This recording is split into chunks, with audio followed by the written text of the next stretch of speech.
Morgan's fingers trembled as she pressed record on her phone, the flight attendant's voice growing louder behind her. "I've worked this airline for 22 years and never seen such entitlement." The first-class cabin fell silent as passengers stared, some with disgust, others with shameful curiosity. Morgan had shown her boarding pass 3 times already. Her heart pounded as security approached. Then the flight attendant collapsed mid-sentence, clutching her chest, gasping, "She's not the one from the warrant." Morgan froze. Warrant? What warrant? Her prestigious law career suddenly hung by a thread. Before we begin this shocking story, let viewers know where you're watching from, and if you believe in the power of justice against discrimination, hit that like and subscribe button to stay updated on stories that matter. 20 minutes earlier, Morgan Wright had boarded Transcontinental Airways Flight 237 with a sense of purpose. Today's flight to Chicago would position her perfectly for tomorrow's career-defining presentation to Westlake Industries, potentially bringing a $100 million client to Ellis and Montgomery, where she was on track to become the firm's youngest senior partner. As a Harvard Law graduate with an impeccable win record, Morgan had rightfully earned her first-class seat through accumulated miles after years of business travel. She straightened her tailored navy suit as she located her window seat in 3A, tucking her designer briefcase under the seat in front of her. The flight attendant at the cabin entrance had smiled professionally, but Morgan hadn't missed the slight double-take when checking her boarding pass. It was subtle, but familiar. Morgan settled into her seat, mentally reviewing her presentation points when an older white couple paused in the aisle beside her. "Excuse me," the woman said with a tight smile. "I think you might be in our row." Morgan smiled politely and showed her boarding pass. "I'm in the correct seat, 3A. The woman's husband leaned forward, frowning. "This is first class, you know." Before Morgan could respond, another passenger intervened. "She's clearly in the right seat, just move along." Morgan nodded gratefully as the couple huffed away. This wasn't her first experience with assumptions, but she refused to let it disturb her focus on tomorrow's presentation. The real trouble began when Heather Caldwell started her pre-flight cabin check. The head flight attendant, a slim woman, in her 50s with perfectly coiffed blonde hair and a tight smile, stopped abruptly at Morgan's row. "May I see your boarding pass, please?" Heather's voice carried a sweetness that didn't reach her eyes. Morgan presented her digital pass on her phone. Heather studied it with unusual scrutiny, her lips pursing. "And may I see some ID as well?" Morgan provided her driver's license, maintaining her professional composure despite the fact that no other passengers were being subjected to this double verification. Heather compared the ID to Morgan's face for an uncomfortably long moment. "Thank you," she finally said, moving on. Morgan took a deep breath, trying to refocus on her presentation notes. Just another day navigating spaces not designed with her in mind. 10 minutes later, Heather returned. "I'm sorry to bother you again, but there seems to be some confusion about this seat assignment." Her voice was louder now, drawing attention from nearby passengers. "I've already verified my boarding pass twice," Morgan replied calmly, though her heart rate accelerated. "Is there a specific issue?" Heather's smile tightened. "Our system shows some inconsistency with your upgrade. First class is fully booked today." Morgan remained composed. "I used my miles for this upgrade 3 weeks ago and received confirmation. I'd be happy to show you the email."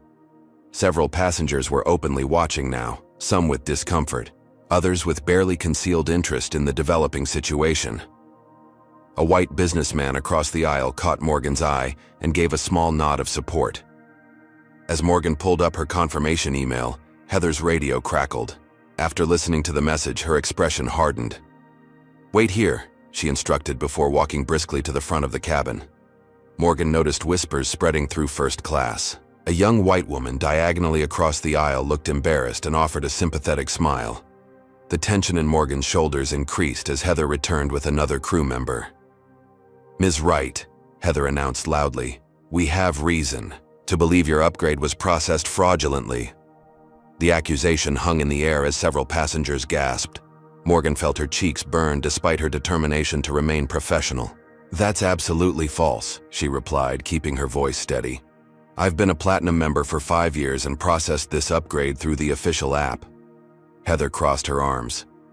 Our system flags certain unusual transactions, and yours has been flagged. I'll need you to gather your belongings and move to your originally assigned seat in economy. The second crew member stood awkwardly by, looking uncomfortable with the situation. I will not be moving, Morgan stated firmly. I have legitimate documentation of my seat assignment, which I've shown you twice now. If there's a system error, that's for your airline to address, not for me to be publicly humiliated. Her legal training kicked in as she maintained direct eye contact with Heather, whose face had begun to redden.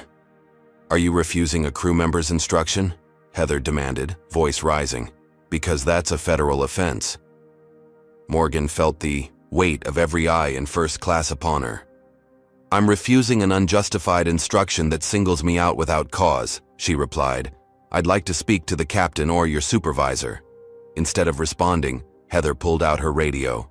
Security to first class, seat 3A, passenger refusing compliance. The businessman who had nodded supportively earlier interjected, This is ridiculous. She's shown her documentation twice. Heather shot him a glare. Sir, please stay out of this. As security was summoned, Morgan made the quick decision to document what was happening, pulling out her phone and beginning to record just as Heather's accusations reached their peak. I've worked this airline for 22 years, Heather was practically shouting now, and I've never seen such entitlement. You cannot falsify documents and expect to get away with it. Morgan kept recording as she responded. I have falsified nothing. This is textbook discrimination, and I'm documenting it now. That's when Heather's expression shifted from anger to something else. A flash of panic crossed her features as she glanced at her tablet again. Security personnel appeared at the end of the aisle just as Heather suddenly clutched her chest, her face draining of color. Wait, she gasped, stumbling against the seat. She's not the one from the warrant. And then she collapsed into the aisle, leaving Morgan staring in shock at both the revelation and the medical emergency unfolding before her. What warrant? Morgan's mind raced as passengers jumped up in alarm and calls for a doctor echoed through the cabin. Her prestigious, law career, her carefully built reputation, everything suddenly hung by a thread with that single word, warrant. The next 30 minutes unfolded like a nightmare in slow motion. Flight 237's departure was indefinitely delayed as medical personnel boarded to attend to Heather, who had regained consciousness but remained pale and disoriented on the aisle floor. Despite the flight attendant's collapse and her cryptic final words, the security officers who had been summoned didn't leave. Instead, they stood uncomfortably close to Morgan's seat, creating a visible spectacle for everyone on board. Ma'am, we'll need you to answer some questions, the taller officer said, his hand resting conspicuously on his radio. Morgan's legal instincts kicked in immediately. I'm happy to cooperate, but I'd like to understand what's happening. What warrant was Miss Caldwell referring to? The officer exchanged glances with his partner. That's what we're trying to determine, ma'am? Around them, the scene had transformed into a social media frenzy. At least a dozen passengers had their phones out, recording everything from multiple angles. Morgan could see herself reflected in their screens. A lone black woman surrounded by uniformed security in the first-class cabin. The optics couldn't have been worse. This is already getting thousands of views, whispered a teenager to her, mother in the row behind Morgan. First class while black is trending, someone else muttered. The airline's remaining flight attendants moved through the cabin with obvious discomfort, some avoiding eye contact with Morgan entirely, while others offered apologetic glances. A young male attendant named Ryan approached timidly. Ms. Wright, can I get you some water while this gets sorted out? Before Morgan could answer, an older female attendant pulled him aside, whispering something that made him retreat. The plane's intercom crackled to life, and the captain's voice filled the cabin. Ladies and gentlemen, we apologize for the delay. Our crew member is being treated and will be transported to a local hospital. In the meantime, we need to complete some security protocols before departure. A brief pause followed. Would the passenger in 3A please gather their belongings and proceed to the front of the aircraft for additional verification? Security will escort you. This is for the safety of all passengers." The announcement landed like a physical blow. Morgan felt her professional dignity stripped away with each word. Every eye in the cabin turned toward her, some curious, some judgmental, a few sympathetic. She had done nothing wrong, yet was being treated like a criminal. "I'll need your compliance, ma'am," the security officer said, motioning toward the aisle. "Would you have stood your ground or complied to avoid further conflict? Comment number 1 if you believe Morgan should refuse this humiliating treatment. Or number 2, if you think compliance was the safest option in this moment. Don't forget to like and subscribe to support stories that expose the reality of everyday discrimination." Morgan weighed her options quickly. Creating a larger scene would only feed the social media storm already brewing. With measured movements, she gathered her briefcase and phone, still recording. "I am complying under protest," she stated clearly for her recording. "I have committed no offense and have legitimate documentation for my seat." The walk of shame began. Row by row, Morgan moved through first class toward the exit, security officers flanking her closely. The whispers followed. What did she do? I knew something wasn't right when I saw her in first class. Poor thing, this seems wrong. Each step down the aisle felt longer than the last as she progressed through premium economy, then regular economy, hundreds of eyes tracking her movement. To the front, some passengers openly filmed her passage. Others pretended not to look but failed miserably. By the time she reached the aircraft door, Morgan's humiliation was complete, broadcast to the entire plane and, through social media, to the world beyond. The jetway wasn't the end of her ordeal. The terminal gate area was crowded with waiting passengers, airline staff, and now curious onlookers drawn by the commotion. Morgan emerged from the aircraft with her unwanted security escort to find at least 50 people watching, many with phones raised. Is that her? What happened? The questions hummed around her as she was directed to a small office off the main concourse. Inside, a harried-looking airline supervisor waited alongside 2 airport police officers. Ms. Wright, I'm Thomas Bentley, Customer Service Director, the supervisor began. We need to clarify a significant misunderstanding. Morgan placed her phone, still recording, on the table between them. I'd like that very much, she replied with forced calm, her legal training the only thing keeping her voice steady. The next 10 minutes revealed the horrifying truth. Security had confused Morgan Wright with a fugitive named Morgana Wright, wanted for fraud in 3 states. The airline's facial recognition system had flagged her as a potential match, despite numerous obvious differences. Morgana was 15 years younger, 4 inches shorter, and had distinctive tattoos. The only similarities were their race and similar names. This is unconscionable, Morgan said, her professional composure finally cracking. Your flight attendant publicly accused me of fraud, demanded I leave my rightfully purchased seat, called security on me, and created a spectacle. That's now viral online. All because your system can't distinguish between black women? Thomas shifted uncomfortably. Ms. Caldwell overreacted to the alert. We sincerely apologize for the misunderstanding. His emphasis on misunderstanding rather than discrimination wasn't lost on Morgan. We'd be happy to rebook you on the next flight to Chicago, upgrade included, of course, he offered with a tight smile that suggested he considered the matter resolved. Morgan glanced at her watch in dismay.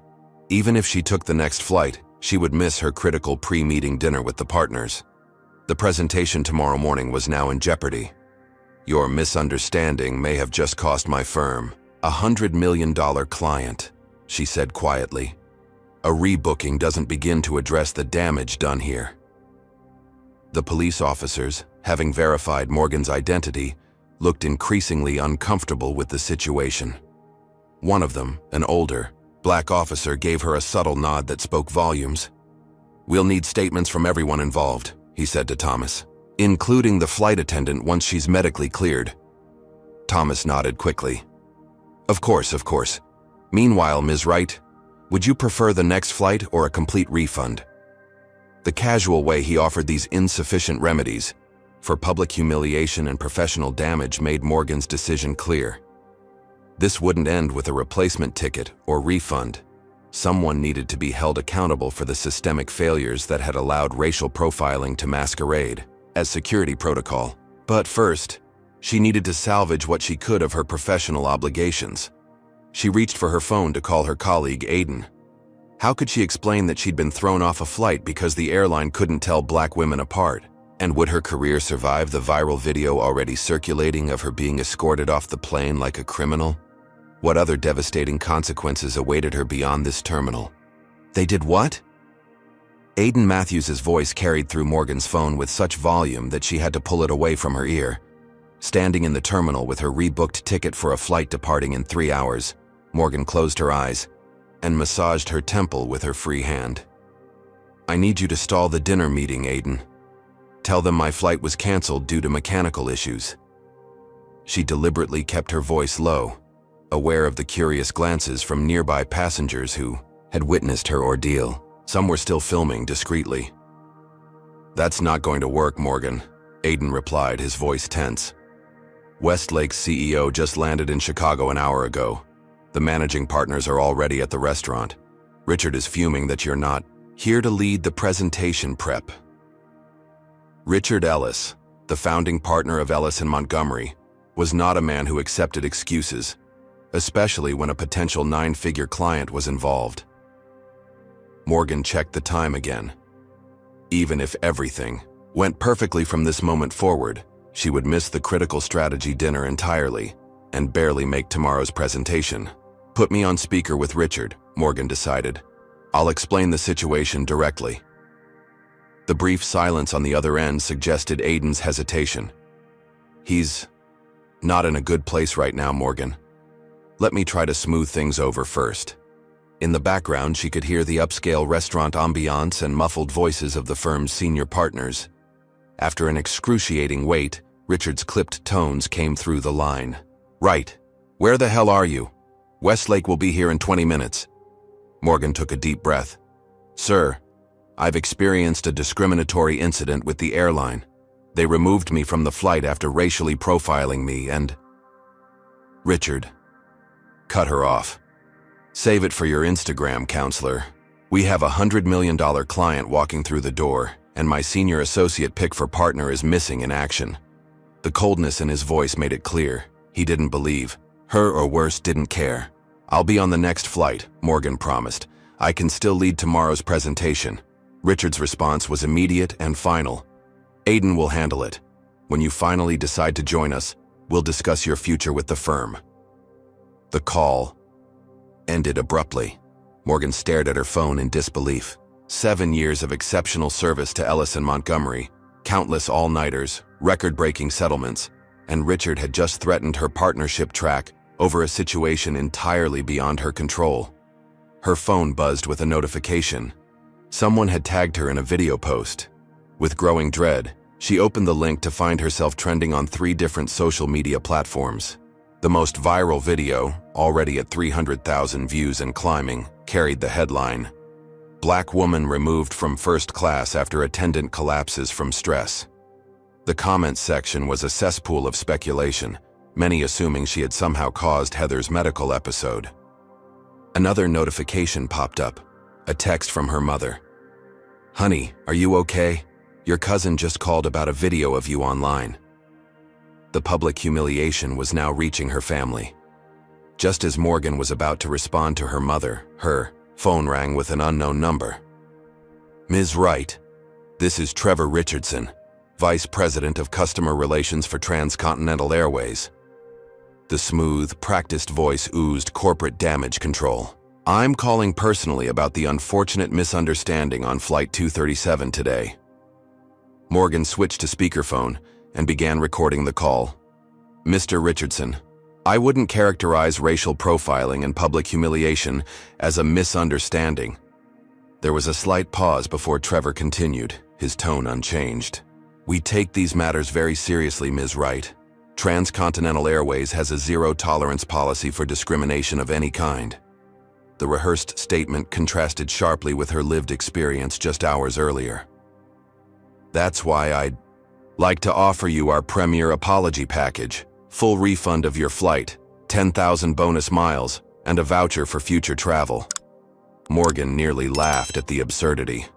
My professional reputation has been damaged, my partnership track potentially derailed, and you're offering me airline miles? Trevor's voice cooled slightly.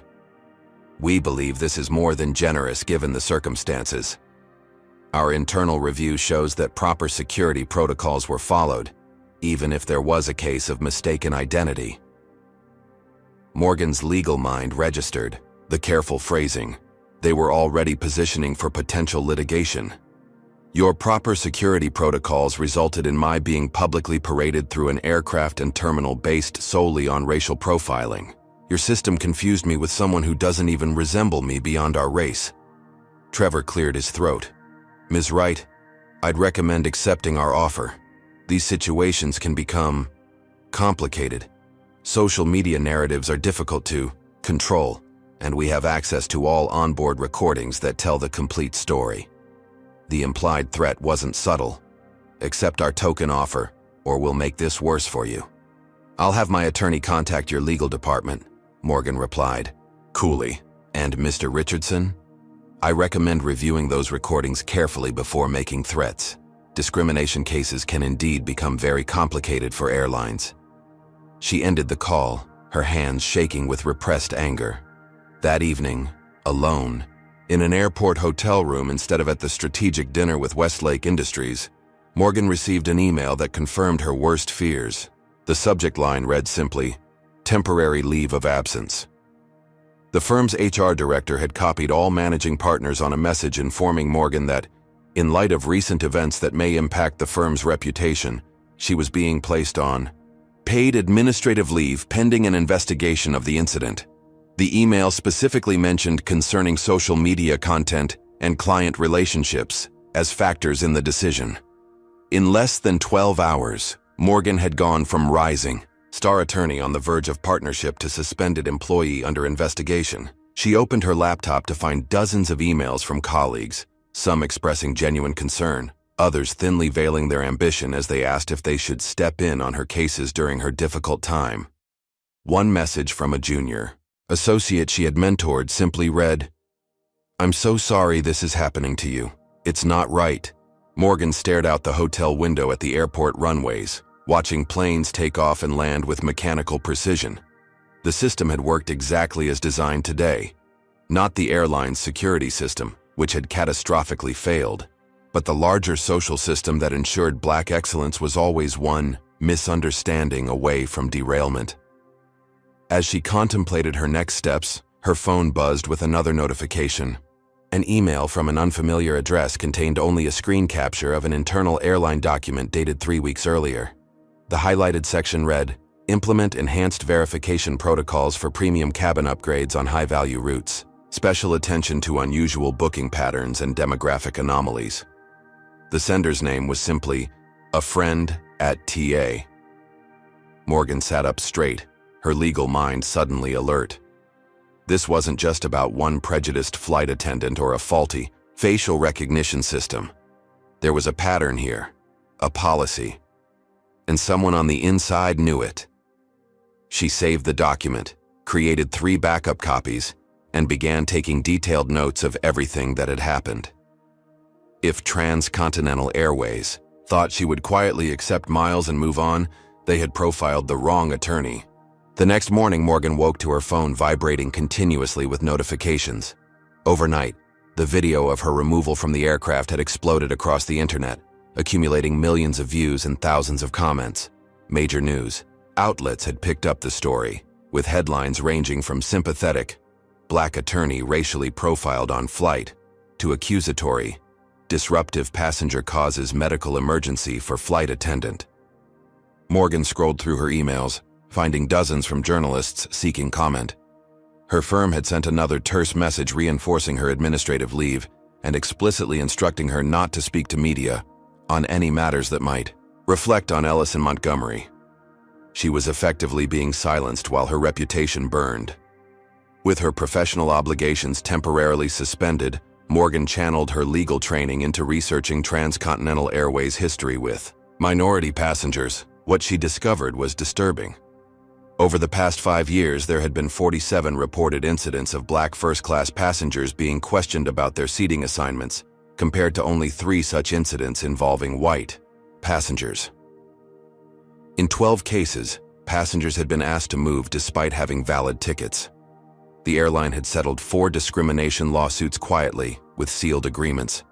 Most tellingly, complaints about racial profiling had increased 300% since Transcontinental had implemented its new security verification system 18 months ago. The pattern was impossible to ignore, yet somehow the airline had avoided significant public scrutiny. Morgan was comparing demographic data when her phone rang with another unknown number. "Ms. Wright, this is Vanessa Chen from the National Herald. I'm an investigative journalist covering corporate accountability and discrimination." Morgan hesitated, mindful of her firm's warning against media engagement. "I'm not sure I can comment, Ms. Chen." The journalist continued undeterred. "I understand, but I'm not just calling about your incident. I've been investigating Transcontinental Airways for months. Your case fits a pattern I've documented." Morgan's interest was immediately piqued. "What kind of pattern?" Vanessa's voice lowered slightly. "Systematic targeting of minorities in premium cabins, especially on high-profit routes. I've interviewed 17 passengers with experiences similar to yours in the past year alone. Your case is just the first to go viral." The confirmation that her experience wasn't isolated strengthened Morgan's resolve. "I'd like to hear more, but not over the phone. Can we meet?" 3 hours later, Morgan sat across from Vanessa Chen in a quiet corner of a downtown coffee shop. The journalist, a sharp-eyed woman in her 30s, spread several documents across the table. "These are incident reports filed by passengers, internal emails I've obtained from sources, and statistical analyses of passenger complaints by race and cabin class." Morgan's legal eye quickly recognized the significance of what she was seeing. One email from a regional director to flight crews stated, "Remember our premium cabin standardization policy. Inconsistencies with passenger profile expectations should be verified thoroughly." The corporate doublespeak barely masked the underlying directive. "Question passengers who don't fit the profile of first-class travelers." "How did you get these?" Morgan asked, impressed by the journalist's collection. "I have sources inside the airline who are uncomfortable with these policies," Vanessa replied, "including information about your specific incident." Vanessa pulled out another document, this one showing a passenger manifest for Flight 237. Morgan's name was highlighted in yellow with a notation, FRP, Further Review Protocol. "What's FRP?" Morgan asked. Vanessa's expression darkened. "It's their internal flag for passengers who warrant additional scrutiny. Officially, it's based on security algorithms. In practice, my sources say it disproportionately flags minorities, especially in premium cabins." She pushed another paper forward, a statistical breakdown showing that black passengers were 15 times more likely to receive an FRP designation than white passengers with identical booking patterns. "But here's what's especially interesting about your case," Vanessa continued. "You were specifically added to the FRP list after filing a complaint about service on a previous transcontinental flight last month." Morgan remembered the complaint, a minor issue with in-flight entertainment that she had reported through the airline's feedback form. "Are you saying I was targeted because I complained?"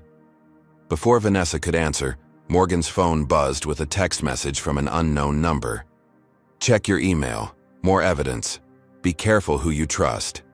She opened her email to find a forwarded internal airline memo with the subject line, "Passenger Profiling Initiative, Phase 2 Results." The memo detailed success metrics in maintaining premium cabin atmosphere through enhanced verification procedures and included statistics on passenger redistribution by race. The sender had added only one line of text. "They're watching. You now. Meeting was bugged. Former TA employee." Morgan looked up sharply, scanning the coffee shop. 2 tables away, a man in a business suit seemed unusually interested in his newspaper, while positioned with a clear view of their table. "We need to leave," Morgan whispered to Vanessa. "Now." Outside, walking briskly down the street, Morgan shared the forwarded email with Vanessa. "This is exactly what I've been working to prove," the journalist said, her voice tense with excitement and concern. "But my investigation goes deeper than passenger profiling. I believe there's a connection between Transcontinental Airways policies and certain corporate clients who've pressured the airline to maintain a particular passenger experience in premium cabins." Morgan stopped walking. "Corporate clients like Westlake Industries?" she asked, a sickening realization forming. Vanessa looked surprised. "How did you know?" "Westlake is one of Transcontinental's biggest corporate accounts. They have a special contract guaranteeing their executives premium travel experience standards." The pieces suddenly connected in Morgan's mind. Her law firm's biggest potential new client was directly linked to the airline's discriminatory practices. And not just linked, potentially driving them. Morgan shared her suspicion about the connection between Westlake, her law firm, and the airline. "I need to find out if my firm knew about these practices," she said, her voice hardening with determination. "If they were willing to sacrifice me to protect a discriminatory client relationship." Vanessa nodded. "Be careful. These connections run deep. Corporate executives, board members, they move between these companies, sit on each other's boards, protect each other's interests." As if to confirm her warning, Morgan's phone alerted her to a breaking news notification. Transcontinental Airways CEO James Whitfield issues statement on viral flight incident. The accompanying photo showed Whitfield at a podium and standing. Just behind him was a face Morgan recognized immediately, Richard Ellis, her firm's managing partner. "They're not just connected," Morgan whispered, showing Vanessa the image. "They're coordinating their response." The journalist's eyes widened. "This goes higher than I thought." Morgan's mind raced with implications. Her own law firm, the institution she had devoted her career to, appeared to be actively involved in covering up discriminatory practices that had targeted her personally. The betrayal cut deep, but it also steeled her resolve. "I need to get back into my office," she decided. There will be evidence there of how long they've known about this. But returning to Ellis and Montgomery would mean walking straight into the den of those who had abandoned her, and who now knew she was a threat to their relationship with Whitfield and Transcontinental Airways. What other secrets might she uncover within her own firm's files? And how far would they go to protect those secrets from exposure? Morgan arrived at the Ellis and Montgomery building the following morning with a carefully crafted strategy. Despite being on administrative leave, her key card still worked, an oversight she intended to exploit before anyone realized their mistake. The early hour, barely 7 a.m., meant the offices would be largely empty. She needed access to internal communications about Westlake Industries and Transcontinental Airways, evidence that might reveal how deeply her firm was involved in covering up discriminatory practices. Her heart pounded as she swiped her card and entered the sleek lobby. "Ms. Wright," the security guard nodded, seemingly unaware of her changed status. "Early start today." Morgan forced a casual smile. "Big case preparation," she replied, hurrying toward the elevators. The familiar ping of the elevator reaching the 32nd floor normally brought Morgan a sense of accomplishment. The prestigious address and sweeping city views were tangible markers of her career success. Today, however, the quiet hallways felt hostile, hiding secrets that had upended her life. She moved quickly to her corner office, grateful to find it still intact. As she logged into her computer, a notification popped up. "System administrator requires additional verification. Please contact IT." They hadn't completely locked her out yet, but they were monitoring. She had limited time. Rather than alerting IT, Morgan connected a small external drive Vanessa had provided, loaded with specialized software to copy email archives without triggering security alerts. She needed documentation of any communications regarding Transcontinental's passenger policies or her specific flight. Have you ever discovered that people you trusted were working against you all along? Comment number 1, if you've experienced workplace betrayal, or number 2, if you've been lucky enough to avoid such backstabbing. Don't forget to like and subscribe for more stories of resilience against systemic injustice. 20 minutes into her search, Morgan heard voices in the hallway. She quickly minimized her screens as a light knock sounded at her door. "Morgan, what are you doing here?" It was Lawrence Kim, a fellow senior associate and occasional ally on difficult cases.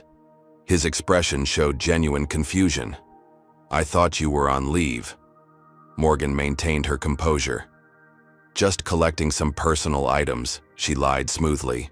"I didn't expect anyone in so early." Lawrence hesitated in the doorway. "Everyone's talking about what happened. The video is everywhere." His voice lowered. "The partners had an emergency meeting last night about it." Morgan's pulse quickened. "Do you know what was discussed?" Lawrence glanced nervously down the hallway before stepping inside and closing the door. Richard was furious, not about how you were treated, but about the timing with Westlake. Then Edward Ellis joined by video call and things got intense. Edward Ellis, the firm's founding partner and Richard's father, rarely involved himself in day-to-day operations anymore. His intervention signaled the severity of the situation. "What did Edward say?" Morgan pressed. Lawrence shifted uncomfortably. "That's the strange part. He seemed more concerned about Transcontinental Airways than about Westlake or you. He mentioned something about significant investment exposure and board responsibilities before they kicked all associates out of the meeting." Morgan processed this new information. Edward Ellis was on Transcontinental's board? That would explain the firm's rapid abandonment of her. "Morgan," Lawrence continued, his voice barely above a whisper, "there's something else. They've already reassigned all your cases. Richard told us the decision came from Edward directly. The speed of their action was telling. This wasn't standard administrative leave protocol. They were erasing her professionally before she could become a liability." "I need to check something," Morgan said, turning back to her computer. "Can you keep watch?" Lawrence nodded, though uncertainty clouded his features. Morgan quickly searched the firm's client database for Transcontinental Airways. The results stunned her. Ellis and Montgomery had represented the airline in settling all 4 previous discrimination lawsuits she had discovered in her research. The same partners now courting Westlake had quietly helped Transcontinental bury evidence of racial profiling for years. A separate search revealed that Edward Ellis personally owned over $5 million in Transcontinental stock. The conflict of interest was staggering. Her own firm had every motivation to discredit her experience rather than support her. As she downloaded these records to her drive, Lawrence reappeared at the door. "Richard just arrived," he warned. "And he's asking why your keycard was used this morning." Morgan quickly disconnected the drive and slipped it into her pocket. "Thanks for the heads up," she said, gathering her purse. "Lawrence, did you know about the firm's relationship with South Transcontinental?" His averted gaze answered before his words did. "Not until yesterday, I'm sorry, Morgan." She was barely out of her office when she spotted Richard Ellis striding purposefully down the hallway, his face set in grim determination. "Right," he called sharply. "My office, now." Several early arriving associates pretended not to notice the confrontation as Morgan followed Richard into his corner suite. He closed the door with controlled precision before turning to face her. "Explain to me why you're accessing our servers while on administrative leave." His tone was ice cold. Morgan maintained professional composure. "I came to collect personal items and research for cases I've been managing for years, cases that apparently have been reassigned without any consultation." Richard's expression didn't change. "Your access to firm resources is suspended during this investigation. I'll need your key card and any firm devices immediately." Morgan handed over her card, but remained silent about the external drive in her pocket. "I think we both know this isn't about the airline incident," she said calmly. "It's about Edward's position on Transcontinental's board and the firm's history of helping them settle discrimination cases." The slight widening of Richard's eyes confirmed she had struck a nerve. "You're constructing conspiracy theories to avoid responsibility for your own actions," he replied, but the practiced ease of his usually smooth delivery was missing. "Your behavior on that flight and subsequent media campaign have damaged this firm's reputation and jeopardized client relationships." Morgan didn't flinch. "My behavior? I was racially profiled, publicly humiliated, and removed from a flight for which I had valid documentation. The only thing I'm guilty of is being a black woman in first class." Richard's jaw tightened. That's your interpretation. The airline has provided us with a very different account. Of course they had. The coordination between Transcontinental and Ellis and Montgomery was clearly well established. I'm sure they did, Morgan replied. Just as I'm sure you helped them craft it. She moved toward the door. I'll have my personal belongings collected later this week. Richard's voice stopped her. You should know that your office is being relocated while you're on leave. We needed your space for the Westlake team. The petty power move was meant to emphasize her sudden expendability. Where exactly is my new office? Morgan asked, already suspecting the answer. Richard's thin smile confirmed it. We've prepared a workspace in the file room on the basement level, temporarily, of course. The message couldn't be clearer. She was being buried, literally and figuratively. How considerate, Morgan replied with equal insincerity. And my case files? Richard waved dismissively. All reassigned appropriately. Austin has taken over your major clients. Austin Reed, her most ambitious and least principled colleague, would certainly work to ensure those clients never returned to her, even if she survived this professional assassination. As Morgan left Richard's office, she noticed the stares and whispers from colleagues who had once sought her mentorship. Some averted their eyes entirely. Others watched with barely concealed curiosity or schadenfreude. By the time she reached the elevator, she had received an email notification that her firm email access had been revoked and her personal belongings would be inventoried and delivered to her home address. They were locking her out completely, ensuring she couldn't access any further damaging information. In the elevator, alone for a moment, Morgan checked her phone to find text messages from 3 clients asking why they had been reassigned to other attorneys without consultation. The professional damage was spreading rapidly, exactly as the firm intended. Before leaving the building, Morgan made one final stop. The IT department was located on the 30th floor, and she had one potential ally there. Dev Patel had helped her recover critical evidence files numerous times over the years, often working late to meet her trial deadlines. His cubicle was tucked in the back corner, intentionally isolated from management oversight. Dev, she called, softly from the department entrance. He looked up, surprise and then concern crossing his features. Morgan, I heard what happened. That's seriously messed up. She approached his desk, lowering her voice. I need to know something. Has anyone requested access to monitor my personal devices or accounts? Dev glanced around nervously before typing something on his keyboard. He turned the screen slightly toward her. The message read, Yes, full surveillance package initiated yesterday. Office bugged this morning. Be careful. Morgan maintained a neutral expression while processing this alarming information. Thanks for checking, she said at normal volume. If you find my missing trial notes, let me know. Dev nodded, understanding the coded conversation. As she turned to leave, he slipped a small device into her hand, a signal detector to identify surveillance equipment. Back at her apartment that evening, Morgan used Dev's device to discover 3 newly planted listening devices, one near her home office desk, another by her dining table, and a third by her bedside. The invasion of her private space was shocking, but not entirely surprising, given what she now knew about the connections between her firm, Transcontinental Airways, and Westlake Industries. They were monitoring her every move, every conversation, every strategy she might develop to defend herself.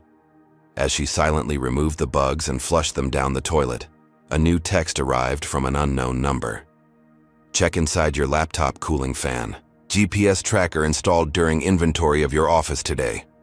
The surveillance was even more extensive than she had imagined. Who had placed that warning text?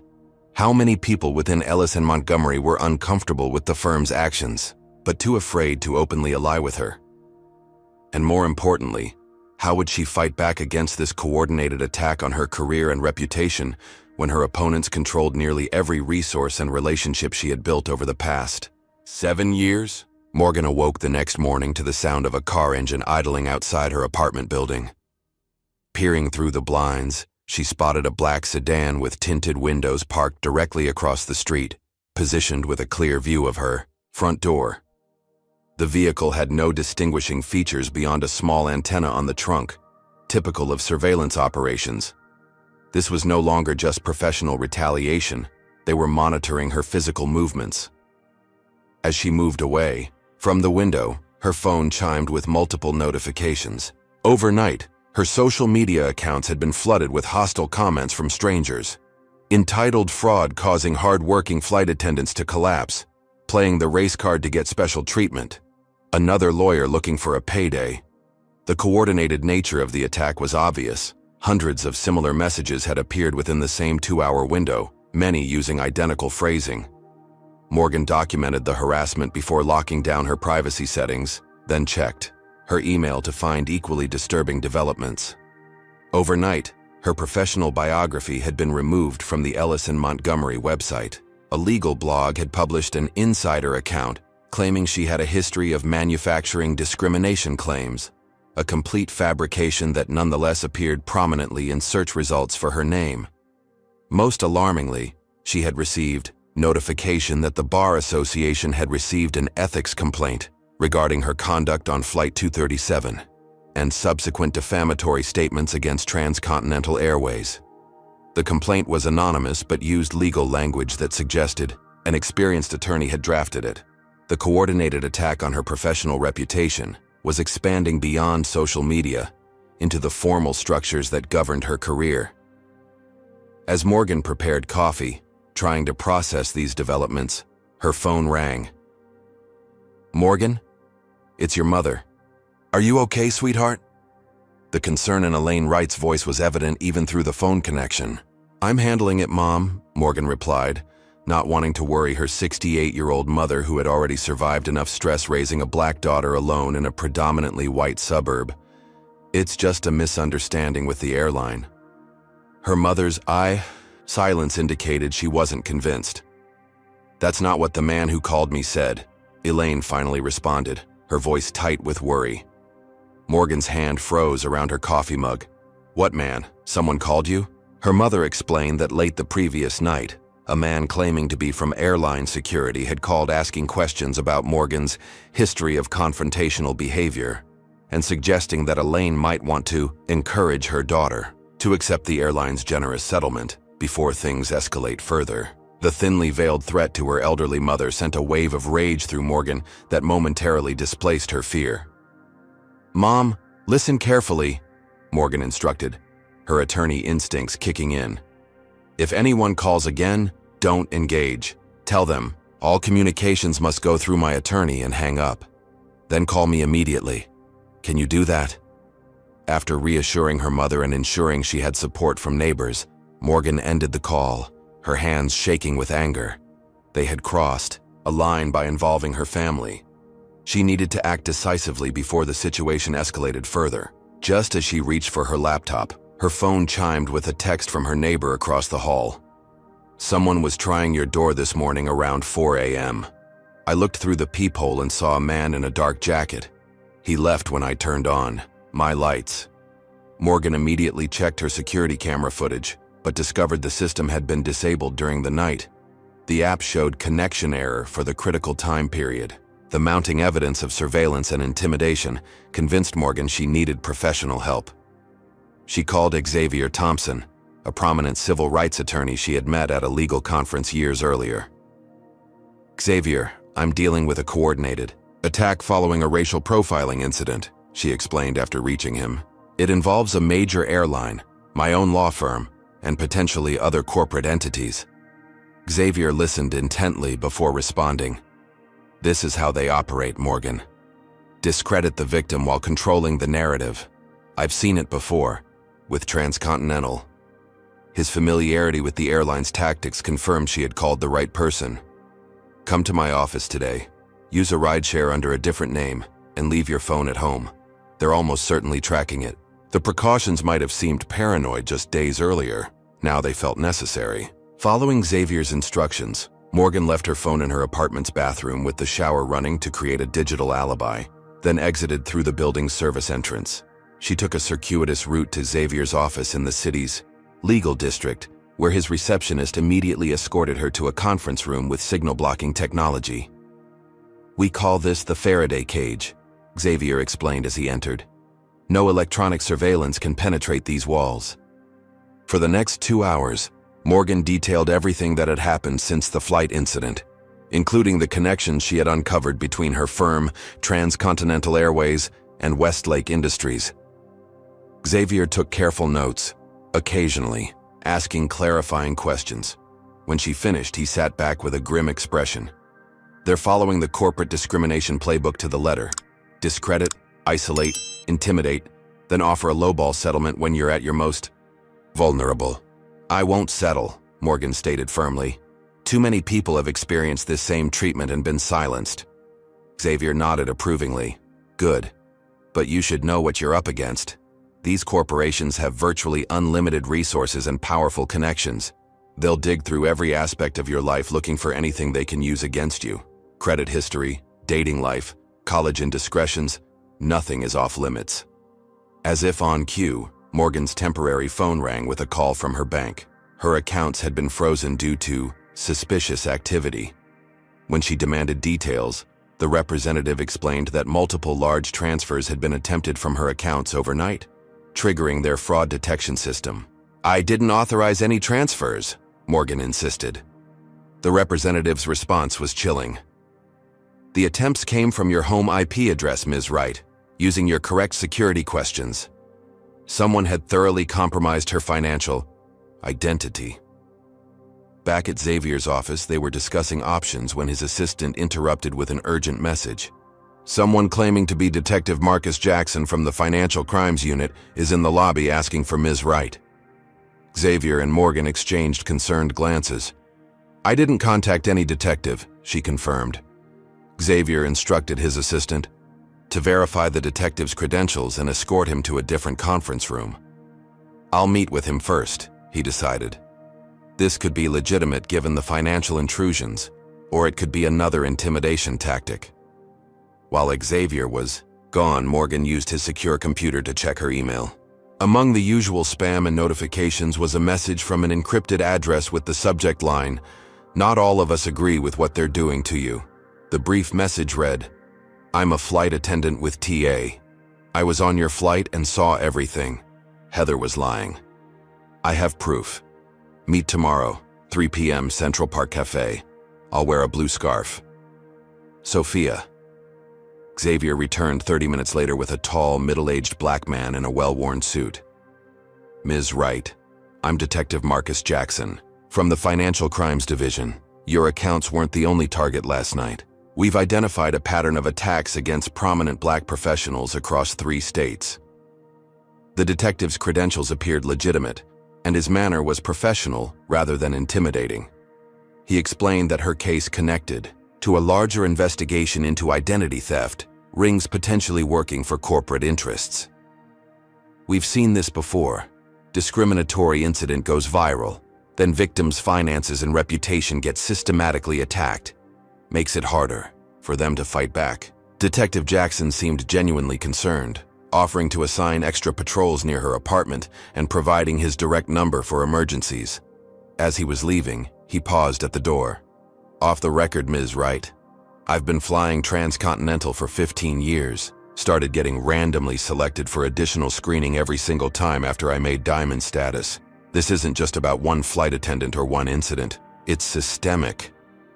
That evening, returning to her apartment after implementing financial safeguards, Morgan found her mother waiting outside her building. I couldn't stay away knowing you're going through this alone, Elaine explained, pulling her daughter into a tight embrace. They called again, asking more questions. Morgan's concern deepened. The harassment was escalating despite her precautions. After settling her mother in the guest room, Morgan checked her secure email to find a disturbing update from Vanessa Chen. 2 sources went silent overnight. Third source says someone accessed their home. Be careful, they're eliminating witnesses. The walls were closing in as Transcontinental and her former firm systematically dismantled her support network and applied pressure from multiple directions. Even Detective Jackson had noted the pattern from previous cases. Isolate the victim, destroy their credibility, drain their resources, then offer settlement when they're too exhausted to continue fighting. As Morgan sat in her darkened living Room that night, watching the same black sedan still parked across the street, her temporary phone chimed with a text from an unknown number. Your mother's medication has been processed at Wilson Pharmacy. Refills available for pickup tomorrow. The message was clearly meant to convey that they knew intimate details about her mother's health, a threat wrapped in mundane information. They were escalating again, demonstrating their reach into her most personal concerns. Morgan took a deep breath, fighting the rising tide of anxiety. Tomorrow she would meet Sophia, the flight attendant who claimed to have evidence. If legitimate, this could be the breakthrough she needed to shift momentum in her favor. But the meeting also carried significant risk. What if it was a trap? What if Sophia had been coerced or replaced? The stakes were rising with each passing day, and Morgan increasingly felt that her opponents were always several steps ahead, anticipating her moves before she made them. Who could she truly trust in this expanding web of surveillance and intimidation? And how far would Transcontinental Airways and Ellis and Montgomery go to silence her? Morgan arrived at Central Park Cafe 30 minutes early, carefully scanning the area for surveillance or potential threats. She had taken extensive precautions for this meeting, leaving her phone at Xavier's office, using public transportation, with multiple transfers, and wearing a nondescript baseball cap and sunglasses. Finding a table with a clear view of both entrances, she ordered a coffee and waited, anxiety building with each passing minute.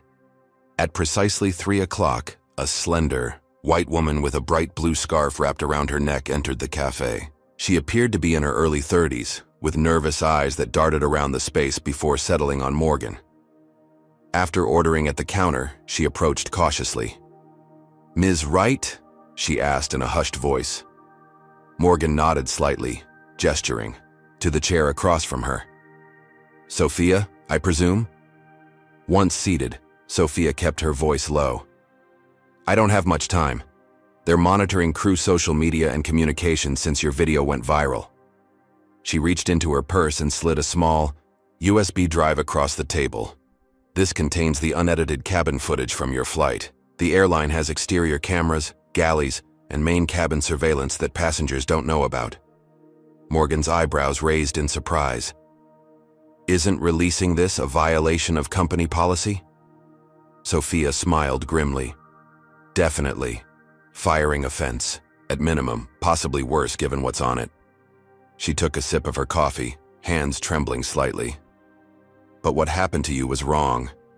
And it's not isolated. Many of us have been uncomfortable with the passenger profile verification process they implemented last year. The confirmation from an insider validated everything Morgan had suspected. The footage shows Heather deliberately targeting you." Sophia nodded.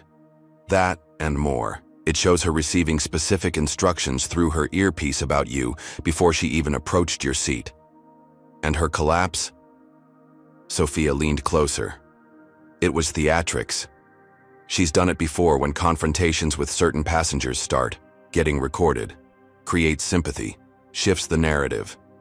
This revelation aligned with what Morgan had suspected upon discovering Heather's medical records had been falsified. "Why are you helping me?" Morgan asked directly. "You're risking your career." Sophia's expression hardened. "My grandmother was one of the first black flight attendants in the 60s. The stories she told me." She shook her head. "I became a flight attendant to continue her legacy of making the skies welcoming for everyone. What Transcontinental is doing dishonors everything she fought for." Before Morgan could respond, Sophia stiffened, her eyes fixed on something over Morgan's shoulder. "Don't turn around. Man at the counter has been photographing us. I need to go." She stood quickly. "There are others who feel the same way I do. You're not alone." With that cryptic parting message, Sophia hurried out the side exit. Morgan waited several minutes before leaving through a different door, the USB drive securely hidden in her boot. Back at Xavier's office, they reviewed the footage together on an isolated computer. The unedited surveillance video confirmed everything Sophia had claimed. Heather receiving specific instructions about Morgan, the deliberate multiple checks of her documentation, and most damning of all, the moment before her collapse, where she could be seen preparing for the performance, checking that cameras were on her. "This is gold," Xavier said, copying the files to multiple secure locations. But we need more than one whistleblower. Transcontinental will claim this is manipulated footage and destroy Sophia's credibility if she's the only source. Morgan agreed, frustration evident in her voice. Every time we gain ground, they seem to have contingencies in place. Xavier suddenly smiled. Then let's change the battlefield. Stop playing defense. He outlined a bold strategy. Rather than responding to each attack individually, they would build a coalition of affected passengers, industry whistleblowers, and civil rights organizations to create collective pressure. One voice they can silence. Dozens united? Much harder. Over the next 3 days, working from Xavier's secured office, Morgan helped establish connections with other victims of Transcontinental's discriminatory practices. Through Vanessa Chen's journalism contacts and social media outreach, they identified 23 minority passengers who had experienced similar profiling in first-class cabins. Each story followed a disturbingly similar pattern: arbitrary questioning of documentation, accusations of fraud, public humiliation, and subsequent reputation attacks if they complained. Benjamin Kim, a cybersecurity expert and former client of Xavier's, volunteered to help secure their communications and digital evidence. They're using sophisticated methods to monitor and discredit you, he explained during a strategy session.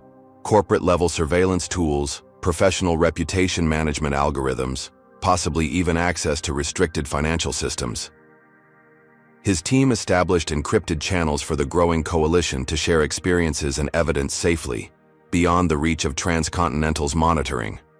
Meanwhile, Xavier leveraged his connections with the National Civil Liberties Alliance to begin preparing a potential class action lawsuit, gathering affidavits and documentation from each affected passenger. The individual stories were powerful, but collectively, they revealed an undeniable pattern of systemic discrimination. Morgan's former law professor, Eleanor Washington, offered her expertise in corporate accountability law. "What Transcontinental and your firm did crosses every ethical boundary," she stated after reviewing the evidence. "The Bar Association needs to know that Ellis and Montgomery was representing both sides of discrimination settlements without disclosure." Her outrage translated into practical assistance, connecting Morgan with former students now working in regulatory agencies who could help navigate the complex intersections of aviation law, civil rights statutes, and corporate governance. With each new ally, Morgan felt the balance of power shifting slightly in her favor. The isolation tactics were failing as a supportive network formed around her case. The coalition's efforts gained momentum when Sophia convinced 2 other Transcontinental flight attendants to provide statements about the airline's passenger verification protocols. Both confirmed receiving specific training on identifying upgrade anomalies, a euphemism for questioning minorities in premium cabins. One provided internal training materials explicitly instructing crew to ensure passenger demographics align with cabin expectations. Most significantly, a retired Transcontinental executive reached out through Xavier's secure channels, offering testimony about how the airline had intentionally designed its algorithms to flag certain passenger demographic patterns for additional scrutiny. The evidence was mounting piece by piece into an irrefutable case of systematic discrimination.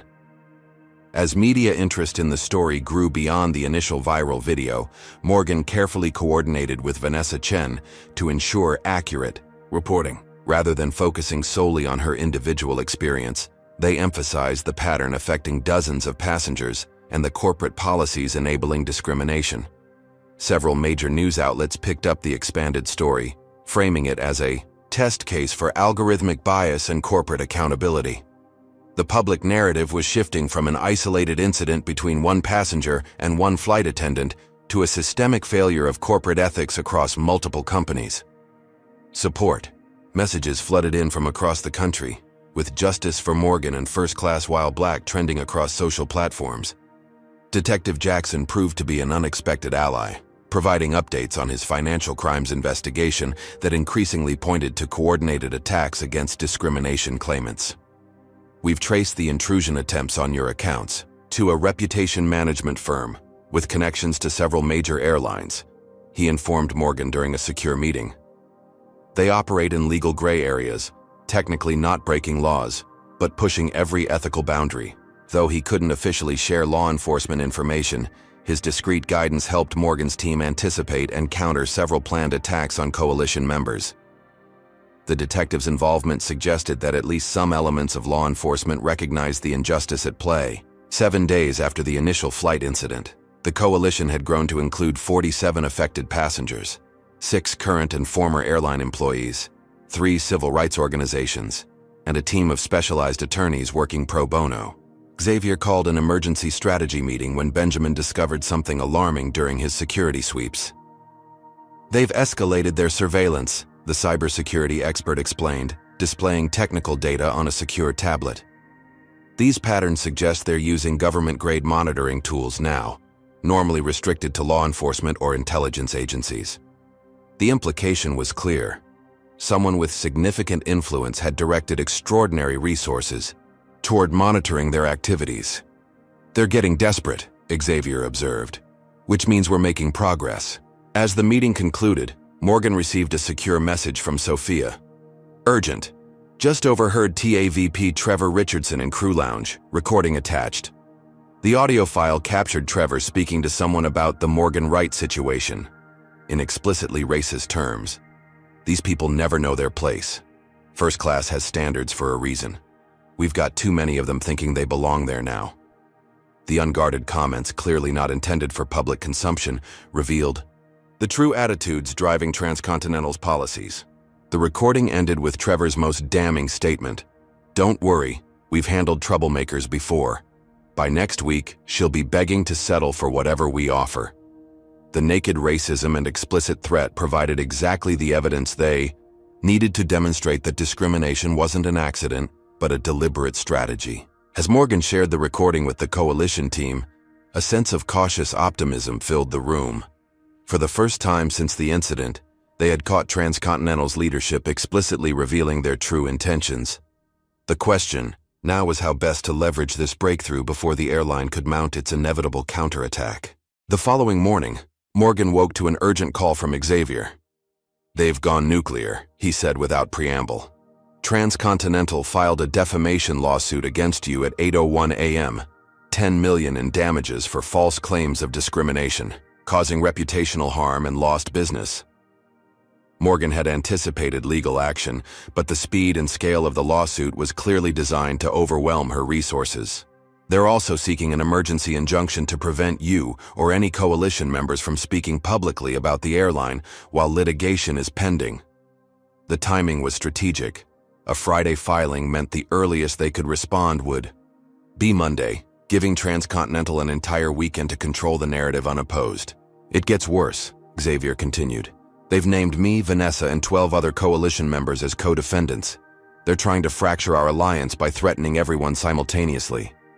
Has a powerful company or person ever tried to silence you when you stood up for the truth? Comment number 1. If you believe corporations should be held accountable for discriminatory practices, or number 2, if you think Morgan should just accept the settlement and move on with her life. Like and subscribe to follow this shocking story of corporate retaliation against those who dare speak up. Within hours, the corporate counterattack expanded beyond legal channels. Major news outlets that had previously covered Morgan's story now featured interviews with aviation experts and security consultants questioning her account. The carefully crafted media blitz introduced subtle seeds of doubt. While discrimination is always concerning, questions have been raised about the accuracy of Ms. Wright's allegations. A business news channel ran a special segment titled "The High Cost of False Discrimination Claims," featuring commentary from several executives including, not surprisingly, James Whitfield, Transcontinental's CEO. Without naming Morgan directly, Whitfield lamented how social media enables isolated incidents to be misrepresented for financial gain, damaging companies that have worked diligently on diversity initiatives. The coordinated messaging strategy was clear: reframe Morgan as an opportunist exploiting a minor misunderstanding. Simultaneously, coalition members began reporting disturbing developments. 2 passengers who had shared their discrimination experiences publicly received letters from Transcontinental's legal department alleging contractual violations of settlement agreements, despite never having settled with the airline. Sophia texted that she had been suddenly reassigned to international long-haul routes departing that evening, effectively removing her from communication for the next week. Most alarmingly, 3 key witnesses reported being approached by individuals, claiming to represent interested parties, willing to provide significant compensation for reconsideration of your statements regarding Transcontinental Airways. The company was systematically neutralizing their evidence through a combination of legal intimidation, operational maneuvers, and outright bribery attempts. Morgan's personal financial situation deteriorated further when she received notice that her bank accounts remained frozen pending extended fraud investigation. Her temporary accommodations had been paid through the weekend, but without access to funds, she would soon face housing insecurity, exactly as Transcontinental intended. Even her professional insurance provider, which normally covered legal defense for attorneys facing lawsuits, cited an obscure exclusion for matters arising from activities while on administrative leave from primary employer. Each financial pressure point increased the attractiveness of simply accepting whatever settlement Transcontinental might eventually offer. "They're trying to break you financially before we can even file our response," Xavier observed during an emergency strategy call. Classic corporate pressure tactic. The most devastating blow came when Xavier called Morgan from outside his office building late Friday night. "Someone broke in, targeted specifically to my files." His voice was tight with controlled anger. "They took our case files, client statements, everything related to Transcontinental. Building security cameras malfunctioned during the precise window of the break-in." The sophistication of the operation suggested resources far beyond normal corporate security. This required professional expertise and connections to disabled building security systems without triggering alarms. "Thankfully, I kept digital backups in separate secure locations," Xavier added. "But this shows they're willing to cross into criminal territory to shut us down." The escalation heightened safety concerns for everyone involved.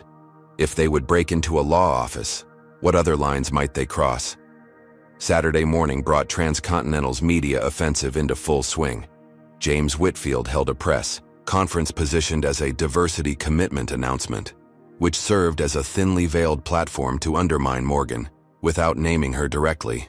"While we respect everyone's right to express concerns, we cannot allow false narratives to distract from our industry-leading inclusion initiatives," he stated smoothly. Behind him stood a carefully arranged group of Transcontinental employees, prominently featuring minorities in the front row.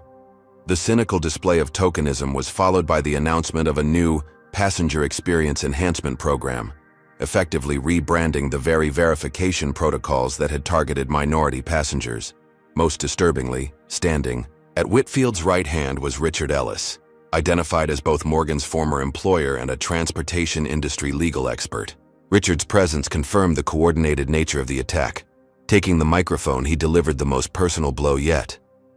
"As someone who mentored Ms. Wright for 7 years, I'm deeply disappointed by her choice to fabricate discrimination claims when faced with standard security protocols. Ellis & Montgomery has always championed diversity, which makes these false allegations particularly hurtful to our firm family." The calculated betrayal, broadcast on national news, was designed to devastate both professionally and personally. By positioning himself as a disappointed mentor rather than an adversary, Richard aimed to make Morgan appear ungrateful and unreliable even to potential supporters. The press conference concluded with the announcement that Transcontinental had established a passenger relations improvement fund, undoubtedly their settlement mechanism for discrimination cases, exactly as Morgan's evidence had suggested. That afternoon, Morgan received an email from Ellis & Montgomery's Human Resources Department. The message was brief. "In light of recent events, the firm is offering a separation agreement including 6 months' salary and neutral references in exchange for full confidentiality regarding all matters related to Transcontinental Airways, Westlake Industries, and Ellis & Montgomery. This offer expires in 48 hours. The settlement amount would solve her immediate financial crisis, but permanently silence her regarding everything she had uncovered."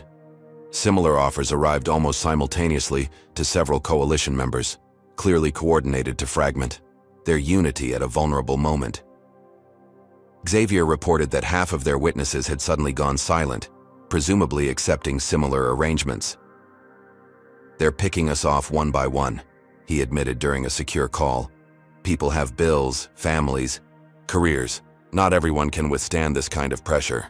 The pressure extended beyond financial and professional realms into Morgan's personal safety.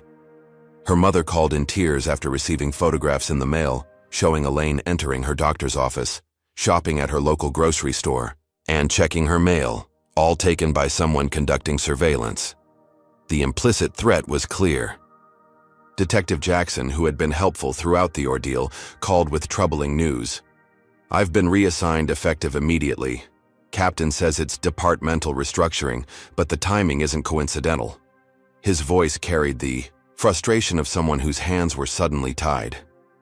"Someone made calls from very high up. I'm being shipped to cold cases in the records basement." Before ending the call, he added quietly, "Be careful, Ms. Wright. The connections here go deeper than I initially thought. My replacement has close ties to airline security contractors." The systematic removal of allies continued as corporate influence reached even into law enforcement, closing yet another avenue of support just as Morgan needed it most. Sunday evening, with the legal response deadline approaching the next morning, Xavier called an emergency meeting of the remaining coalition members. Attendance had dwindled by nearly half, reflecting the effectiveness of Transcontinental's divide-and-conquer strategy. Those who remained showed the strain of the past week, exhaustion, fear, and uncertainty visible on every face. "They're counting on us to fracture under pressure," Xavier reminded the group. "But we still have the truth on our side, and enough evidence to proceed despite their tactics." Morgan surveyed the determined faces of those who had resisted settlement, offers, and intimidation. The coalition might be smaller, but those who remained were fully committed to seeing this through, regardless of the personal cost. As the meeting concluded, Benjamin pulled Morgan and Xavier aside. "I've been monitoring their digital activities, and something big is happening," the cybersecurity expert reported. "Massive internal communications at Transcontinental Ellis and Montgomery and Westlake Industries in the past 3 hours. Something spooked them." He showed them data visualizations of email and message traffic within the 3 companies, all showing unprecedented spikes. "They're in crisis mode, but I can't tell why yet." The unexpected development provided a glimmer of hope. Had their opponents made a mistake? Was there internal dissent? Whatever the cause, the timing suggested they should proceed with their planned legal response rather than delay.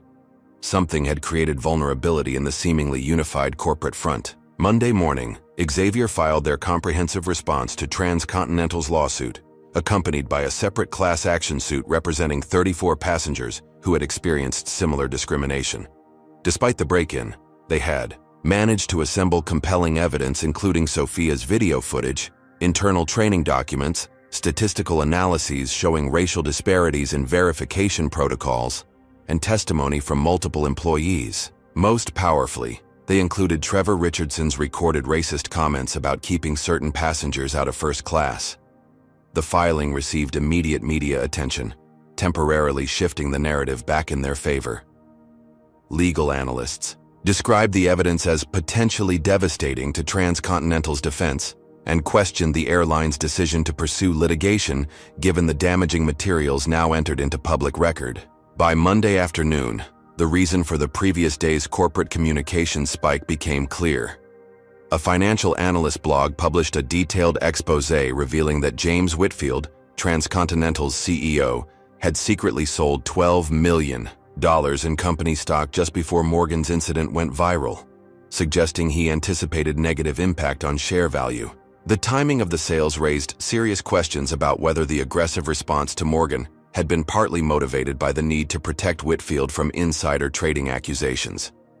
If he had known about discriminatory practices that could damage the company's value and sold stock before they became public, he could face SEC violations. This new angle transformed the story from a discrimination case to a potential corporate governance scandal, attracting entirely new categories of scrutiny from financial regulators and business press. The stock trading revelation created the first major crack in the unified corporate response. By Tuesday morning, Transcontinental's board of directors announced an emergency session, and rumors of internal conflict over handling of the situation began leaking to business publications. A financial news channel reported that several major institutional investors had expressed grave concerns about leadership decisions and potential liability exposure. Transcontinental's stock price dropped 11% in a single day, creating shareholder pressure that no amount of media management could easily contain. The coordinated attack on Morgan and her allies had been predicated on maintaining absolute control of the narrative, a control that was now slipping as new players with different priorities entered the field. Taking advantage of the momentary disarray, Xavier arranged for Morgan to give her first full-length television interview with a respected news program known for in-depth investigative reporting. Carefully prepared and supported by coalition members, Morgan presented a compelling narrative backed by substantial evidence. Rather than focusing solely on her personal experience, she methodically outlined the systematic nature of discrimination at Transcontinental, the coordinated effort to silence her, and the broader implications for corporate accountability. "This isn't about one flight or one flight attendant," she explained calmly. "It's about powerful entities believing they can discriminate with impunity, then destroy anyone who challenges them." Her poised, substantive responses contrasted sharply with Transcontinental's increasingly defensive statements, shifting public perception decisively. The interview's impact exceeded even Xavier's optimistic projections. By Wednesday morning, 3 former Ellis and Montgomery attorneys had reached out offering to provide sworn statements about the firm's unethical handling of previous discrimination cases against Transcontinental. A senior partner from a competing firm publicly questioned Richard Ellis's characterization of events, noting that Morgan's reputation for integrity was unimpeachable within legal circles. Most significantly, 2 members of Transcontinental's board contacted Xavier through intermediaries, expressing interest in exploring resolution options that address systemic issues, corporate speak for seeking settlement before further damage occurred. The unified front was crumbling as self-interest led various players to begin protecting their individual positions. The most dramatic development came Thursday morning when Morgan received a call from Vanessa Chen. "Turn on Business News now," the journalist instructed without preamble. Breaking news banners announced that Transcontinental Airways shareholders had filed an emergency motion to remove James Whitfield as CEO, citing catastrophic leadership failures and material misrepresentations to the board regarding discrimination policies. Simultaneously, the SEC announced a formal investigation into the timing of Whitfield's stock sales.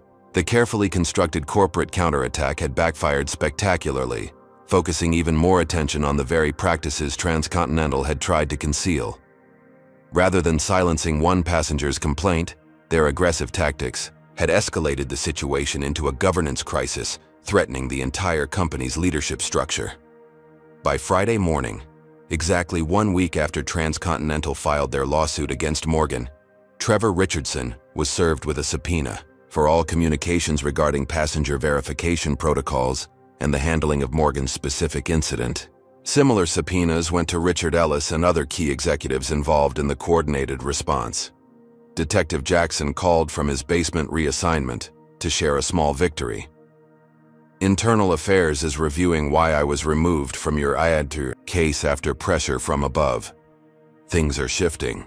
Even the bank freezes on Morgan's accounts were suddenly resolved with a formal apology for the extended processing time. The momentum had definitively shifted, with the same corporate connections that had been weaponized against Morgan now creating vulnerability as executives sought to distance themselves from potentially illegal activities. As the corporate counterattack dissolved into internal finger-pointing and damage control, Morgan met with Xavier to discuss next steps. "They'll be offering settlement terms soon," he predicted. "Probably very generous financially with confidentiality requirements." Morgan nodded thoughtfully. "I'm not interested in just money. We have an opportunity to force real structural change." The discussion centered on how to leverage their suddenly strengthened position to secure not just personal compensation, but systematic reforms to protect future passengers. With each passing day, more evidence emerged, and more allies stepped forward, no longer afraid of retaliation from a company whose leadership was now fighting for survival. The question was no longer whether they could withstand the corporate counterattack, but how comprehensively they could transform the systems that had enabled discrimination in the first place. Despite the promising developments, Morgan's personal situation reached a crisis point in the days that followed. The temporary legal victories hadn't immediately translated to financial stability. Her savings, already depleted from weeks without income, dwindled to dangerous levels as legal costs mounted. Xavier had generously deferred his fees, but expert witnesses, court filings, and secure communications all required immediate payment. Morgan sold her designer handbags and watch, small sacrifices that bought precious time but couldn't sustain her indefinitely. The contrast was stark. Her case was gaining momentum while she personally faced potential financial ruin. Professional isolation deepened as former colleagues deliberately distanced themselves.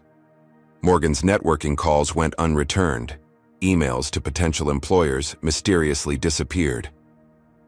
During a rare coffee meeting with a sympathetic former colleague, she learned that Ellis and Montgomery partners had been making discreet calls throughout the legal community, describing her as difficult and litigious, death sentences for an attorney seeking employment. 3 promising job interviews were abruptly canceled within hours of being scheduled. One hiring partner accidentally copied Morgan on an internal email that read simply, "Too much baggage right now. Maybe after the airline situation resolves." Her hard-earned professional reputation, built over years of exceptional work, had been poisoned through whisper networks. At Xavier's office, reviewing the latest filings, Morgan received an alarming call from the assisted living facility where her mother had temporarily relocated for safety. "Mrs. Wright experienced concerning chest pains this morning," the nurse explained. "She's been transported to Memorial Hospital as a precaution." Morgan rushed to the emergency room to find her mother connected to heart monitors, her normally vibrant presence diminished by institutional lighting and medical equipment. "It's just stress, baby," Elaine insisted weakly. "Don't you worry about me." But the cardiologist's assessment was more serious: stress-induced cardiomyopathy, sometimes called broken heart syndrome, triggered by the anxiety of recent weeks. The doctor spoke quietly, but firmly. "She needs rest and minimal stress for recovery. The current situation isn't helping." The guilt crashed over Morgan in waves. Her pursuit of justice had endangered the person she loved most. Returning to Xavier's office the following day, Morgan found the atmosphere unexpectedly tense. Several coalition members had failed to appear for a scheduled strategy session. 2 more witnesses withdrew their statements this morning, Xavier explained grimly. "And I've lost contact with 3 others." The pressure campaign was intensifying, targeting their most vulnerable supporters. A passenger who had provided powerful testimony about similar discrimination received an anonymous dossier containing embarrassing personal information with a note, "This stays private if you stay silent." Support group members reported employment difficulties, suspicious vehicle break-ins, and random tax audits, all carrying the same message. Opposing Transcontinental carried consequences beyond legal proceedings. Morgan's resolve weakened. Further, when Xavier reluctantly shared concerning developments in their legal strategy. "The judge assigned to our case has troubling connections," he explained, showing Morgan research compiled by his team. He's spoken at 3 conferences sponsored by airline industry groups, and his brother-in-law sits on Transcontinental's Regional Advisory Board. While not rising to the level requiring recusal, these connections suggested potential bias. "We can file for reassignment, but it's rarely granted and often antagonizes the court." The judicial system, their primary avenue for justice, suddenly seemed less reliably neutral than Morgan's legal training had led her to believe. Benjamin arrived late to the strategy meeting, his normally composed demeanor visibly shaken. "They've compromised our secure communications," the cybersecurity expert announced. "Sophisticated infiltration probably began weeks ago. The implications were staggering. Their opponent had likely monitored strategy discussions, witness outreach, and legal planning in real time." "How is that possible?" Morgan asked, remembering the extensive precautions they had implemented. Benjamin's expression darkened. "This level of penetration suggests resources beyond corporate security. Government-grade capabilities deployed against private citizens." The coalition's technical safeguards, which had seemed so robust, had been insufficient against the extraordinary resources aligned against them. That evening, Alone in her increasingly sparse apartment, Morgan faced her darkest moment. Her mother was hospitalized, her finances nearly exhausted, her professional future uncertain, and even their legal strategy potentially compromised. The secure phone Xavier had provided rang with an unfamiliar number. "Ms. Wright, this is Howard Klein, Transcontinental Airways General Counsel." The voice was smooth, confident, the tone of someone who believed they held all the cards. "In the interest of resolving this unfortunate situation efficiently, I've been authorized to present a comprehensive settlement offer." The terms were superficially generous. Full financial compensation for her losses, immediate reinstatement of her professional standing, comprehensive health care for her mother, and a substantial cash payment. The catch came at the end: complete confidentiality, retraction of all public statements, and dissolution of the coalition. "This offer expires at midnight," Klein concluded. "Given your current circumstances, I strongly advise acceptance." Morgan's hand trembled as she ended the call. The offer would solve her immediate problems: her mother's medical care, her financial crisis, even her professional standing. All she needed to do was abandon the fight and allow Transcontinental to continue, its discriminatory practices unchallenged. How many more passengers would face similar treatment if she accepted? Yet how could she continue fighting when each day brought her closer to complete personal collapse? The coalition was fracturing, their communications compromised, their legal position uncertain. Perhaps accepting the settlement was the rational choice when fighting against such overwhelming power. As midnight approached, Morgan stared at her phone. Klein's contact information displayed on the screen, her finger hovering over the call button. The moment of decision had arrived. Morgan awoke the next morning to insistent knocking at her apartment door. She had ultimately decided not to call Klein back, choosing instead to consult with Xavier before making any decision about the settlement offer. Opening the door cautiously, she found a courier holding a large manila envelope. "Delivery for Morgan Wright," he announced, handing her a signature pad. The unmarked package contained a USB drive and a handwritten note. "I worked in TA's legal department for 15 years. What they're doing is wrong. This is everything. Be careful who sees this. J." Morgan immediately called Xavier, who advised, bringing the drive directly to his office without connecting it to any personal devices. Benjamin conducted extensive security checks before determining the drive was free from malware or tracking software. The contents proved explosive: thousands of internal Transcontinental Airways documents spanning nearly a decade.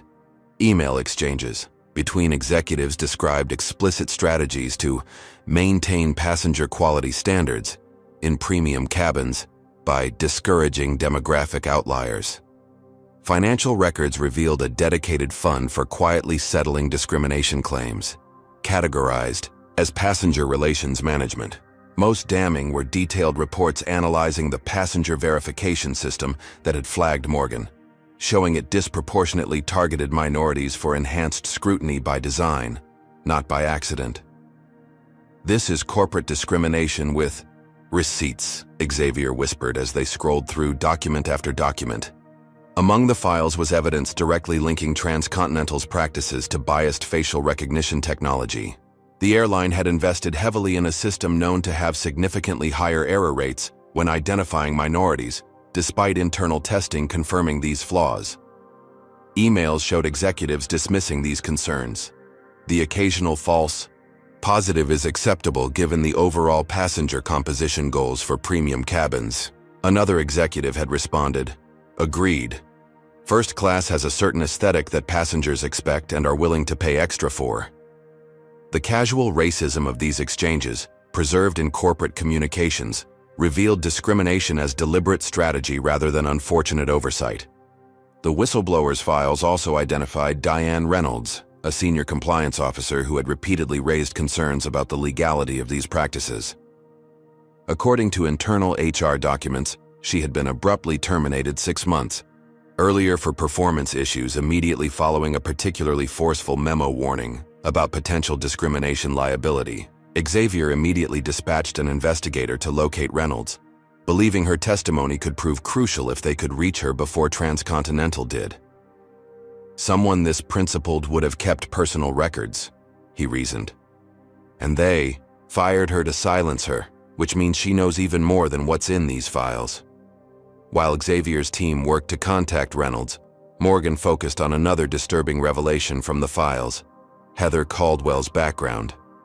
The flight attendant who had confronted Morgan had a documented history of targeting minority passengers for verification incidents. More troublingly, social media records collected during her hiring showed connections to several organizations classified by civil rights groups as white supremacist adjacent. These affiliations had been flagged during her background check but dismissed by a supervisor as irrelevant to job performance. The airline had knowingly placed someone with explicitly biased views in a position of authority over passenger verification, then expressed surprise when discriminatory incidents occurred. The most shocking discovery came buried in a folder labeled Risk Management, Special Situations. It contained audio recordings of a planning meeting held 2 days before Morgan's flight. In the recording, Trevor Richardson could be heard discussing specific verification targets for the coming week's premium routes. Morgan's name was explicitly mentioned. Wright, Morgan, Platinum member, frequent first-class upgrade, filed complaint last month about entertainment system. Add to FRP list for Chicago route. Another voice asked about justification, to which Richardson responded, standard random selection.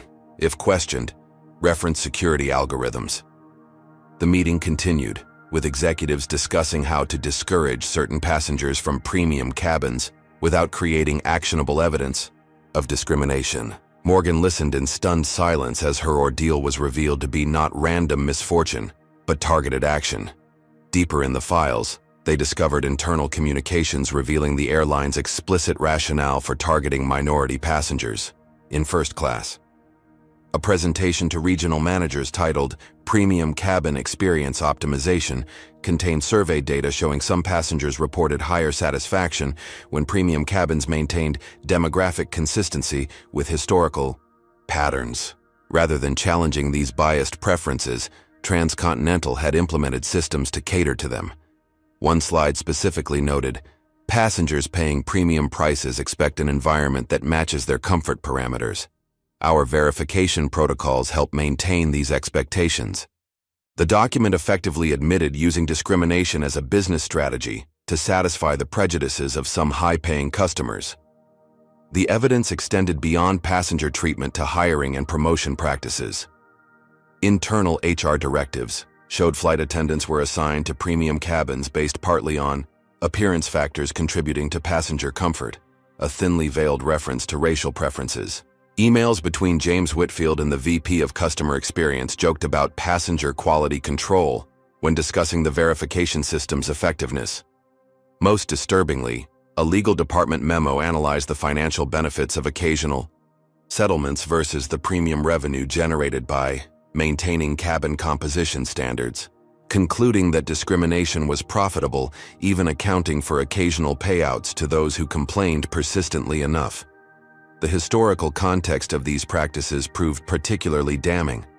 A document titled Premium Service Evolution traced the airline's passenger verification procedures to policies originally developed in the 1960s during desegregation. Though the language had been modernized and technically discriminatory terms removed, the underlying purpose remained unchanged, controlling who had access to premium spaces based on demographic characteristics. The document even referenced legacy standards being maintained through contemporary methods, revealing how systemic discrimination had simply evolved more sophisticated disguises rather than being eliminated. This historical continuity transformed the narrative from isolated incidents to ongoing institutional racism. Among the final documents was perhaps the most damning evidence yet, a spreadsheet detailing Transcontinental's passenger relations resolution fund. This dedicated financial reserve, approved at the board level, existed specifically to settle discrimination claims when they couldn't be otherwise suppressed.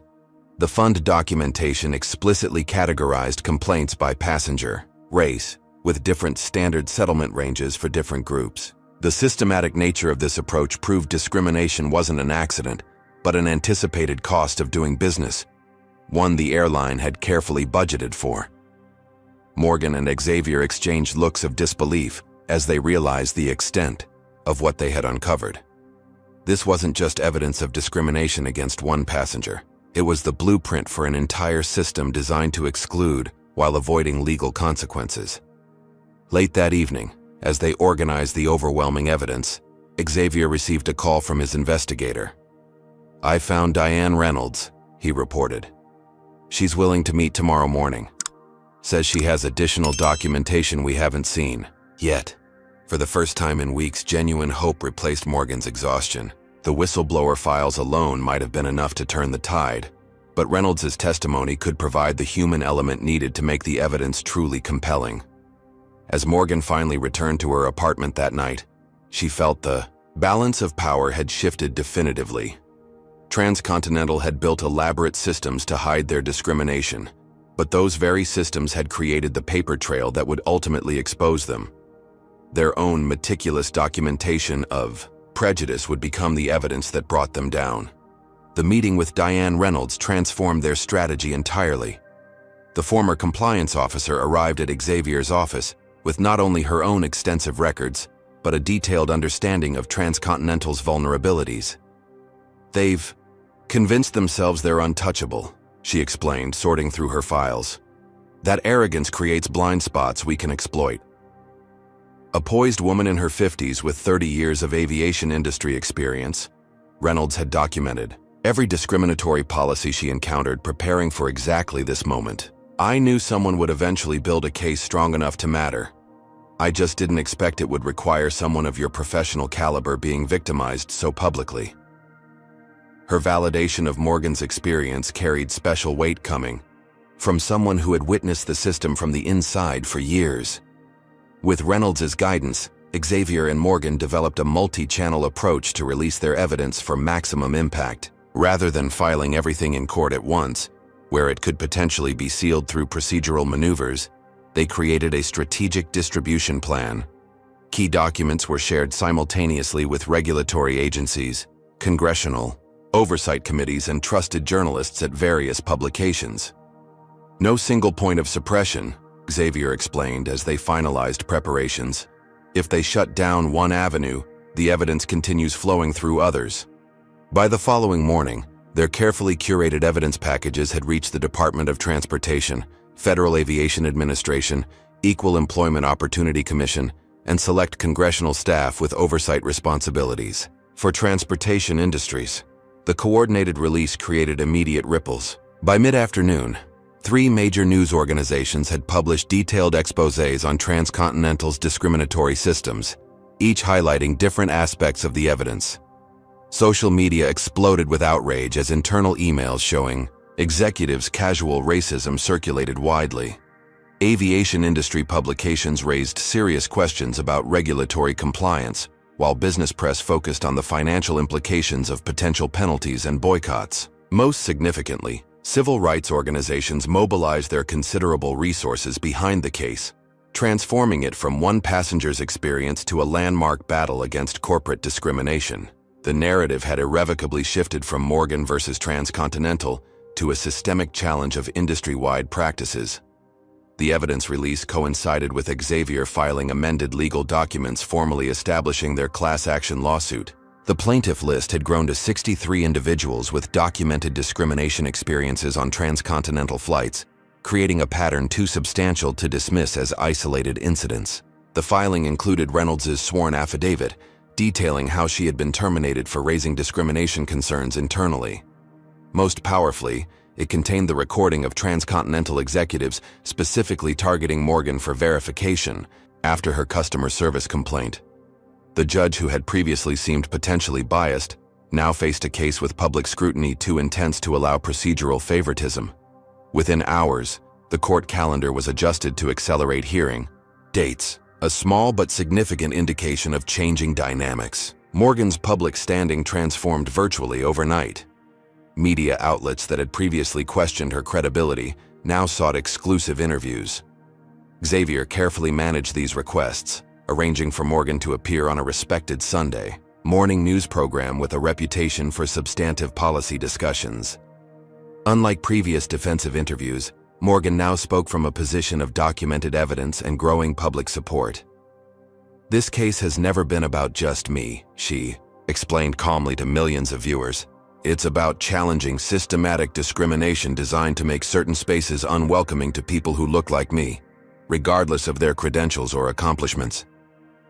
Her poised articulation of the broader principles at stake resonated across political and demographic lines, generating support from unexpected quarters. The corporate alliance that had initially united against Morgan began fracturing under pressure. Former colleagues from Ellis and Montgomery contacted her privately, expressing dismay at the firm's handling of the situation. A junior partner secretly shared that internal dissent was growing as the firm's reputation suffered from association with discriminatory practices. "Several major clients have quietly asked if the firm has other problematic airline relationships," he reported. "The management committee is divided on how to proceed." Similar divisions emerged at Westlake Industries, where board members questioned the wisdom of maintaining close ties with an airline facing potential regulatory actions and consumer boycotts. The unified opposition was dissolving as individual entities prioritized self-preservation over collective defense of discriminatory systems. Most dramatically, Transcontinental Airways experienced internal revolt as the evidence became public. Flight attendants' union representatives demanded emergency meetings, uncomfortable with their members being implicated in discriminatory practices. An anonymous group identifying as concerned TA employees issued a public statement distancing themselves from leadership decisions and calling for accountability. Several mid-level executives resigned rather than be associated with the burgeoning scandal. The company's carefully constructed external image as a diversity-friendly employer collapsed under the weight of their own documented behaviors. Even shareholders began questioning leadership, with an activist investor group calling for executive replacement and governance reforms to address catastrophic moral and financial failures. Morgan's television interview catalyzed broader public engagement with the case. Hashtags related to first-class discrimination trended globally as passengers shared similar experiences across multiple airlines. Civil rights organizations reported overwhelming response to their support campaigns, with donations and volunteer offers flooding their systems. Congressional representatives from multiple states announced plans for hearings on algorithmic discrimination in transportation, citing the transcontinental documents as evidence of needed regulatory oversight. What had begun as one passenger's humiliation had evolved into a national conversation about hidden discrimination in supposedly meritocratic spaces.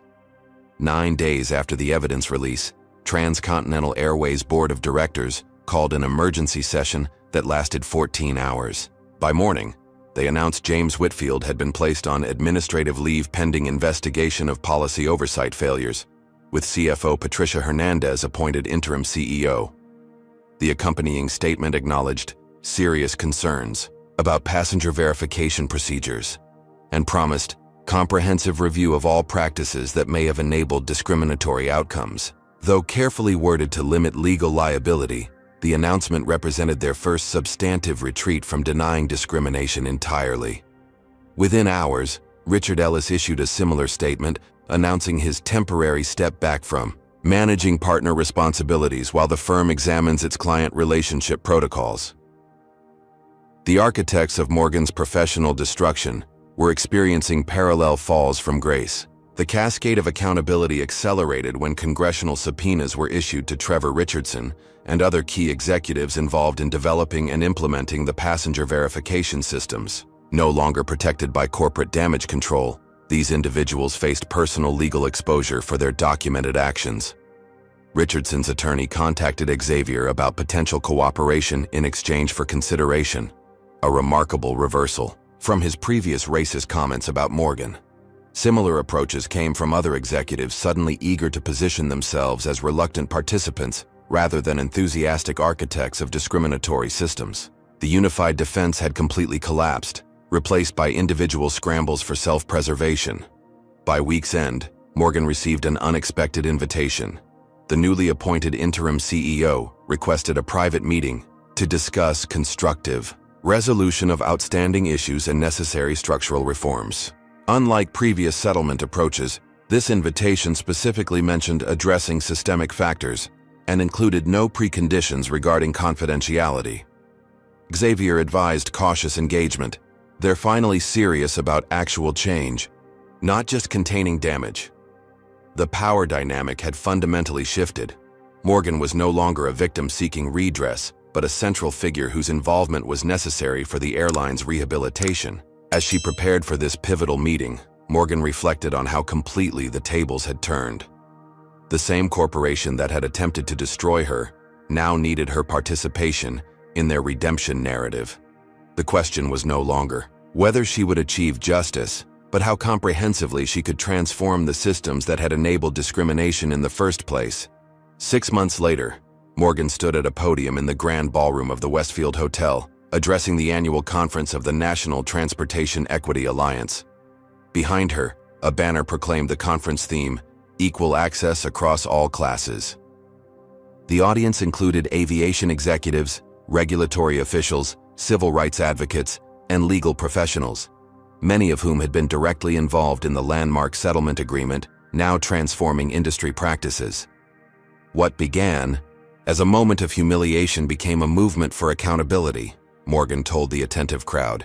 Today, we're seeing the implementation of the most comprehensive anti-discrimination reforms in commercial aviation history. The journey from first-class passenger to keynote speaker at this prestigious event reflected how completely her personal ordeal had transformed into systemic change. The settlement agreement with Transcontinental Airways had shattered precedent, in both scope and substance. Rather than the typical financial payment and confidentiality requirements, Morgan and the coalition had secured structural reforms that reached every aspect of the airline's operations. The company committed to complete redesign of its passenger verification systems, with independent auditors monitoring algorithmic outcomes for demographic disparities. Training programs for flight crews now explicitly addressed unconscious bias and provided practical intervention strategies when discrimination occurred. Most significantly, the airline established the industry's first passenger equity office with substantial authority to investigate complaints and recommend personnel actions, with Diane Reynolds appointed as its inaugural director. Financial compensation had been substantial but distinctively structured. Rather than accepting personal payments, Morgan had insisted that settlement funds establish the Air Travel Justice Foundation, providing legal assistance to passengers experiencing discrimination across all airlines. The foundation's first year had already supported 37 cases, creating mounting pressure on other carriers to proactively reform their own practices rather than face similar litigation. Additionally, Transcontinental had committed significant resources to minority scholarship programs supporting education in aviation, hospitality management, and transportation policy, expanding diversity in the industry's future leadership pipeline. Individual accountability had been equally unprecedented. Heather Caldwell faced criminal charges for falsifying medical records and making false statements to security personnel. Trevor Richardson and several other executives received substantial penalties from regulatory agencies for implementing discriminatory policies. Most significantly, James Whitfield remained under SEC investigation for potential securities violations related to his stock sales prior to the scandal becoming public. The carefully constructed executive immunity that had previously protected decision-makers from personal consequences had been decisively broken, creating powerful incentives for corporate leaders throughout the industry to examine their own practices. Ellis and Montgomery experienced its own reckoning in the settlement's aftermath. The firm's role in facilitating discrimination through legal assistance became a case study in ethics training at law schools nationwide. Richard Ellis resigned permanently after Bar Association investigations into conflict of interest violations. Multiple high-profile clients terminated their relationships with the firm, citing reputational concerns.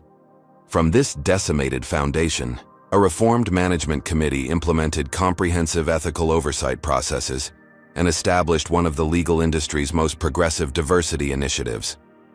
The transformation wasn't merely cosmetic. Substantive policy changes reflected genuine commitment to preventing similar ethical failures in the future. Morgan's professional trajectory had taken an unexpected but fulfilling direction. Following the settlement, she received partnership offers from several prestigious firms, but ultimately chose to establish Right Justice Partners, specializing in corporate accountability and discrimination cases. With Xavier Thompson as her founding partner, the firm quickly developed a reputation for effectively challenging systemic discrimination across industries. Major corporations now proactively consulted them on policy reforms, preferring voluntary improvements to potential litigation. Morgan's team had grown to 15 attorneys dedicated to expanding the precedents established in the transcontinental case to other sectors where algorithmic bias and subtle discrimination persisted. Sophia's courage in providing crucial evidence had been recognized as well. Following the settlement, she received numerous job offers from airlines implementing new equity initiatives, ultimately accepting a position leading Transcontinental's completely redesigned crew training program on passenger respect and dignity. Her personal experience witnessing discrimination became a powerful teaching tool as she transformed flight crew culture from within. The other flight attendants who had eventually supported Morgan's case similarly found their careers advancing, rather than suffering, creating powerful examples that ethical behavior ultimately proved professionally beneficial despite short-term risks. Industry-wide impact extended far beyond Transcontinental. Within months of the settlement, every major U.S. airline announced comprehensive reviews of their passenger verification systems, seating policies, and crew training protocols. The Department of Transportation implemented new reporting requirements, specifically tracking demographic patterns in passenger complaints and resolution outcomes. Insurance companies began requiring documented anti-discrimination protocols before issuing liability coverage to carriers. The collective effect transformed aviation from an industry with minimal accountability for discrimination to one with multi-layered oversight and transparency requirements. Passengers of all backgrounds began reporting measurable improvements in equitable treatment across service classes. For Morgan personally, perhaps the most meaningful outcome was her mother's recovery and renewed pride. Elaine Wright, fully recovered from her stress-induced cardiac episode, beamed from the front row of the conference audience. The woman who had raised Morgan alone while facing her own battles with discrimination now watched her daughter lead transformative change at the national level. Their relationship had deepened through shared adversity, with Elaine's wisdom and resilience providing essential support during the darkest moments of Morgan's journey. The justice Morgan secured wasn't just for herself, but for generations of passengers who had silently endured similar treatment without recourse. The conference keynote represented Morgan's most comprehensive public reflections on the experience and its aftermath. "Systems designed to exclude require systems designed to correct," she told the audience. "Accountability isn't about punishment but transformation. We've created structures that make discrimination financially, legally, and reputationally unsustainable for corporations." Her words resonated with particular power, coming from someone who had experienced discrimination's impact firsthand, yet focused on systemic solutions rather than personal vindication. The standing ovation that followed reflected recognition of both her personal courage and the broader movement she now represented. As the conference concluded, Morgan received news of the final symbolic victory. Transcontinental Airways interim CEO, Patricia Hernandez, whose leadership had guided the company through its painful transformation, had been permanently appointed to the position, the first black woman to lead a major U.S. airline. The appointment came with board approval of the comprehensive equity initiatives Hernandez had championed throughout the settlement implementation process. What had begun with Morgan being forcibly removed from first class had culminated in historic leadership diversity at the highest corporate level. The systemic changes now extended from passenger experience to executive decision-making, creating multi-layered transformation that would outlast any single case or settlement. 1 month later, Morgan boarded a Transcontinental Airways flight to Chicago, her first time flying the airline since the original incident. As she settled into her first-class seat, the lead flight attendant approached with a tablet. "Ms. Wright, the captain would like to personally welcome you aboard today." Rather than the verification challenge she had experienced previously, this interaction carried profoundly different meaning. The captain, an older black woman, had emerged from the cockpit specifically to greet her. "What you did changed things, for all of us," the captain said quietly, gesturing subtly toward her uniform insignia. "Some battles need fighting so others don't have to, As the aircraft doors closed and preparation for departure began, Morgan noticed the diversity of passengers comfortably seated throughout first class, the visible evidence of systemic change. The airline that had once humiliated her now operated under transformed policies, leadership, and culture. The justice she had secured wasn't measured merely in settlement dollars, but in lasting structural reform that would benefit countless passengers long after her specific case faded from public memory. This powerful story illustrates several crucial lessons about confronting discrimination in modern society. First, systemic racism often hides behind seemingly neutral policies and algorithms that perpetuate exclusion while maintaining plausible deniability. Morgan's experience reveals how institutions use sophisticated methods to enforce discriminatory practices without explicit bias language. Second, fighting entrenched discrimination requires more than individual courage. It demands coalition building and strategic evidence gathering. Morgan succeeded not by fighting alone, but by forming alliances across racial, professional, and organizational boundaries, creating power through collective action that no single person could achieve. Third, corporations respond primarily to threats against their financial interests and reputation. Real change occurred not through moral appeals, but when discrimination became financially unsustainable through legal liability, consumer pressure, and shareholder concerns. This pragmatic reality highlights why economic consequences remain essential for achieving justice.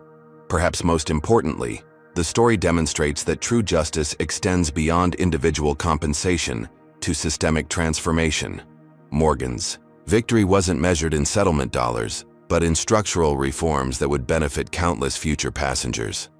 This reminds us that addressing discrimination requires changing systems, not just punishing individual actors. Finally, Morgan's journey shows that speaking truth against powerful interests carries real personal costs, yet remaining silent ultimately costs even more.